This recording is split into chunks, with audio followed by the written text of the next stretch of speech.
Hello viewers and welcome to Africa and Beyond Television Network. My apologies today. I cannot come on camera because of some technical challenges right here.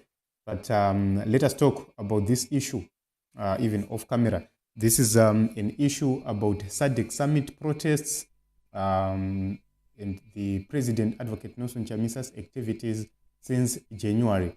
So what is very important to note is that the opposition leader has been doing a lot of things, has been working 24/7 to make sure that the Zimbabwean election situation is corrected. That is what is very important at this point in time. The Sadc summit is coming, and it is going to be held, I think, from the 17th of August, or on the 17th. That is when the heads of states are going to actually meet in Harare. And so we need to take a look on some activities which have happened so far. We have seen several letters being written to Sadc by the commander of the CIC, Champion-in-Chief Advocate Nelson Chamisa.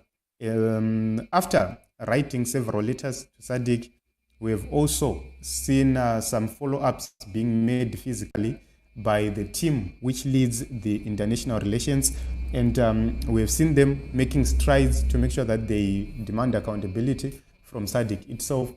We have seen them visiting South Africa to seek audience with the President of South Africa, Cyril Ramaphosa, on various matters.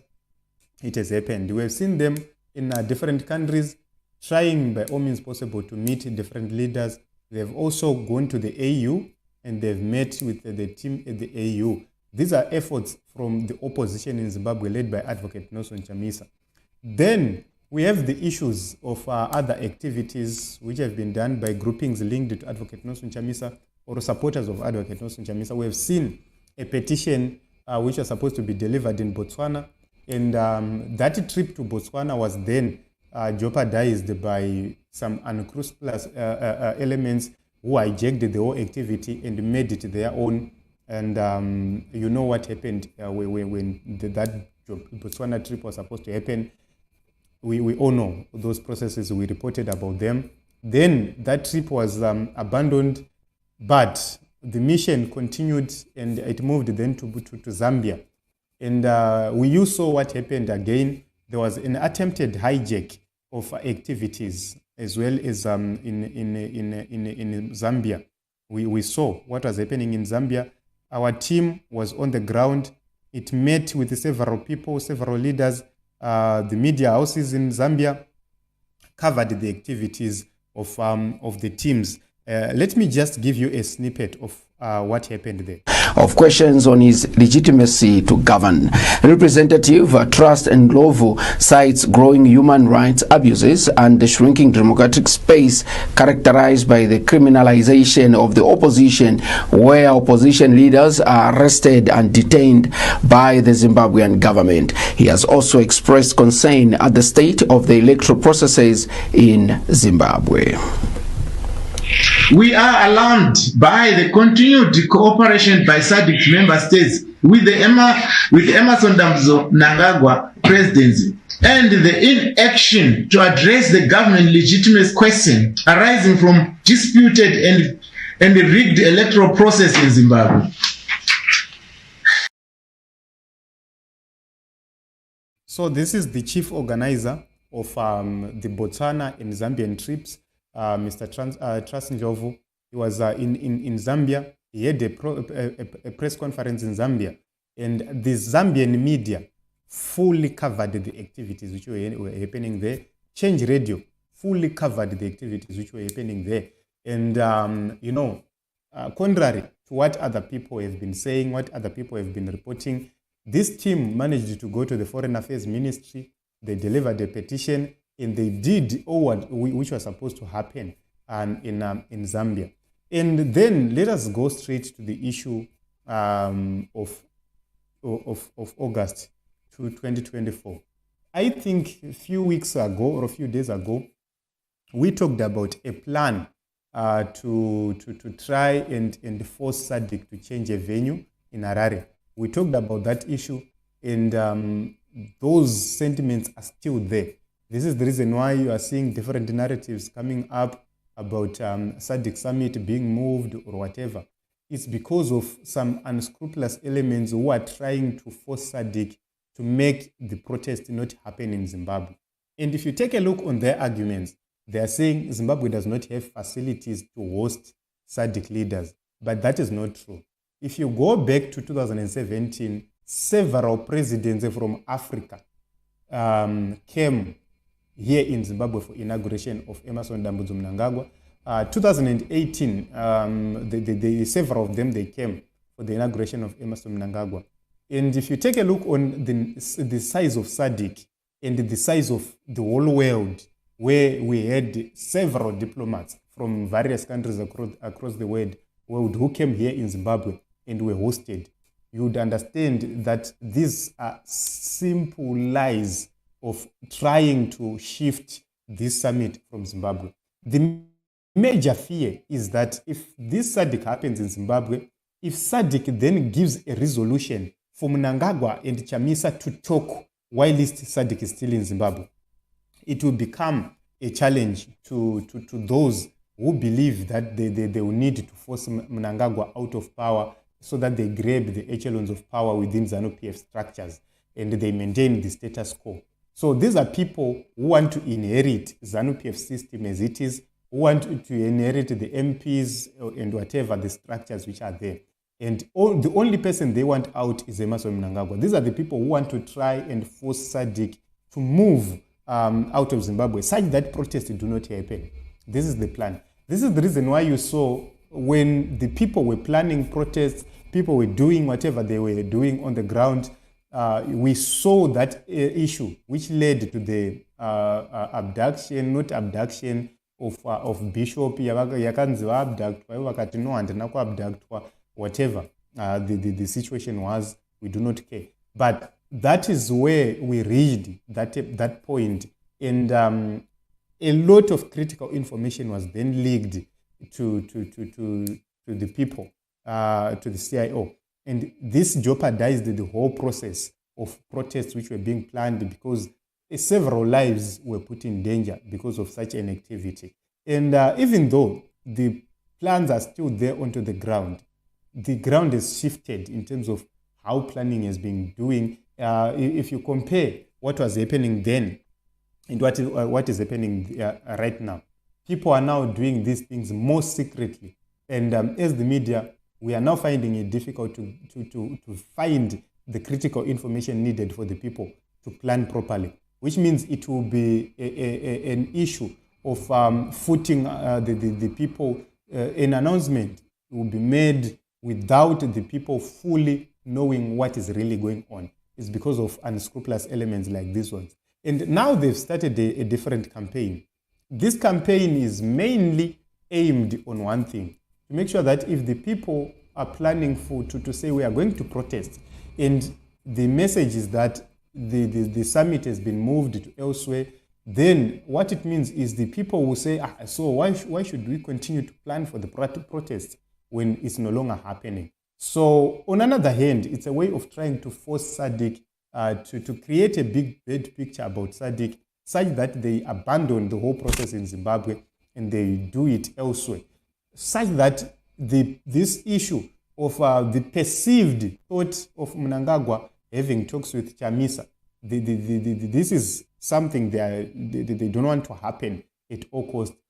So they are afraid that if Sadc comes here, it might force that thing to happen. And if that happens, then it becomes a problem to these people, because a decision shall be made. One of the key issues is that even though other comrades are invited to come and attend the meetings, let's say if Sadc comes and say, okay, let us have dialogue, let us bring the protagonists on the table, other comrades are afraid to come back to Zimbabwe no matter the circumstances. They will not come as long as ED is there. So that is another issue.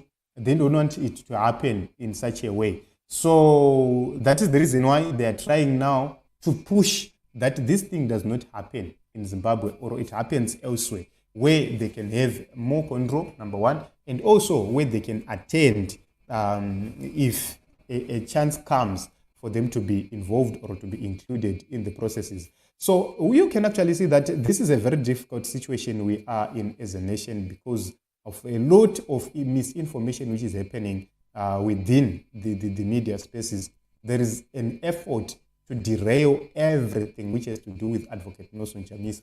But personally, I'm not here because of favor or whatever. I'll tell the truth as it is. As it stands, Zimbabwe, putting aside the villas, Zimbabwe can host Sadc summit to the full. They can either host it in Victoria Falls successfully. If there is no short notice to talk about, they can host it in Victoria Falls successfully. And other presidents might even come from Livingstone from the other side in Zambia, other presidents right here in Zimbabwe. It's possible. It can happen. The arrangements can be done. Everything can happen.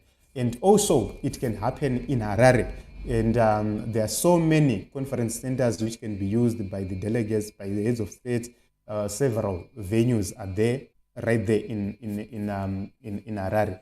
So I know that we are backward in terms of some activities, but when it comes to the most important venues for such activities, they are there. And also, the parliament building itself, the reason why they were building villas in Mount Abden is because they wanted to lessen the traveling of presidents from the hotels in Harare to Mount Abden.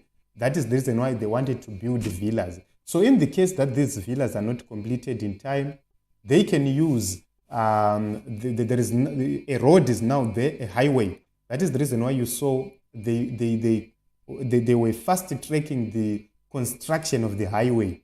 The reason being, they want to use that highway to more frequently to transport themselves and other heads of state to and from Mount Abden if need be, which means they can put some delegates in offices at the parliament building, and then the executives, the presidents and other people, they can then live in hotels.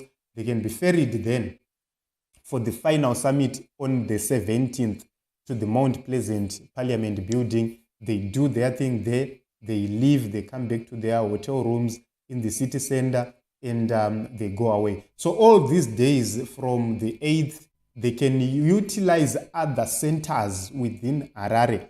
Then on the 17th, they drive the presidents to Mount Abden there. We have a lot of vehicles which can ferry presidents. We have many of them. We have seen them being used. My presidents, my inauguration, and so forth. Various programs have been happening. So this is a systematic issue which is happening right there to make sure that this thing does not go forward. However, let me make this clear to viewers. Advocate Nelson Chamisa's plan and solution is not based on Sadc. He is doing whatever he can within the Sadc jurisdiction to make sure that this matter is resolved. But there is a plan even beyond Sadc. If Sadc fails, there is a plan beyond Sadc. This is the reason why I said whether Sadc comes or not, the issues of Zimbabwe are going to be addressed because there is a plan beyond Sadc. But it's just that sometimes when you are told never to mention those plans, then there is no need for you to seek glory and be a hero. No, we are not here for akazvitaura. We are here for strategic purposes, strategic communication purposes. We speak what we are given a green light to speak. We don't speak what we are not given a green light to speak. That is how we operate. So this is so simple, very, very simple. We have access to critical information and very important information, but we do not say it because there is no need for us to seek glory. We are doing this for the sake of our people, for the sake of our children. Myself, I have been saying this to so many times. I want to see villagers in my village have their kids go to a better school, have access to projects, have access to good health, water, etc. I just want to see them live a better life because one of the days I will die. I can't live my child to live among poor people. I can't do that.